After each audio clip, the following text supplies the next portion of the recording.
मैं बता रहा हूँ जिन्होंने उनके परिवार में लोगों ने एक लड़की को दहेज के लिए जलाकर मारा था। किसी का एग्जाम्पल दे रहा हूँ, अभी प्रेजेंट लाइफ का ही। अभी ये घटना हमारे बहुत पास की है। ये मैं वेस्ट दिल्ली की बात कर रहा हूँ, क्योंकि ये क्लाइंट मेरे पास आए, उन्होंने मेरे से पूछा कि हमारे पूरे शरीर में ना स्किन ना जली रहती है, पूरे परिवार की स्किन पे पैचेस हैं, वाइट पैचेस थे।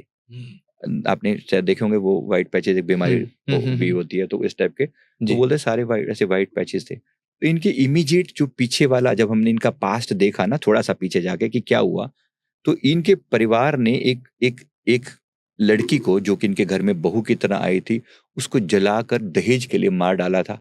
और उसकी जलते जलते उसने श्राप दिया था, काइंड ऑफ उसके अंदर से निकला था कि मेरी स्किन जैसे जल रही है ना, तुम्हारी आगे 7 पीढ़ियां जलती रहेंगी। You have to bear that pain. बात यह है कि देखो, इंसान करते हुए नहीं सोचता। अब लेकिन जब जब किसी को इतनी तकलीफ दी जा रही है, नेचर का एक रूल है, जिस तरह की तकलीफ आप किसी को दोगे ना, नेचर एक दिन आपको रिसीविंग एंड पे लाके खड़ा कर देगी। यानी उसी चीज का आपको, उसको कितनी दिक्कत हुई होगी, उसको कितनी तकलीफ हुई होगी। क्योंकि जब तक आपको उस अवस्था में नहीं डाला जाता ना, तब तक आपको दर्द नहीं पता चलता। ये प्रकृति का सीधा सीधा न्याय है। और बात थोड़ी नहीं है, कर्म का खेल ऐसे ही चलता है। एक लड़की हमारे पास आई, जिसने कहा कि मेरे को इस जीवन में मेरे जो लोग हैं ना, मेरे जीवन में जितने भी रिश्ते आते हैं ना, मेरे शरीर का यूज करते हैं। They just use my body. बात बड़ी सीरियस है, बड़ी पेनफुल भी है। मतलब उन्होंने कहा कि मेरे शरीर का इस्तेमाल करते हैं, लग जस्ट किसी को मेरे से मोहब्बत नहीं है, किसी को मेरे से प्यार नहीं है, मेरे शरीर से प्यार करते हैं खाली। तो मेरा क्या कर्म है, मैंने क्या गलत किया था।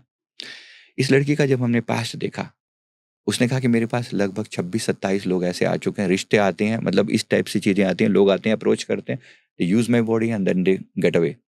हमने देखा लास्ट बर्थ में ये लड़की एक काऊ बॉय थी।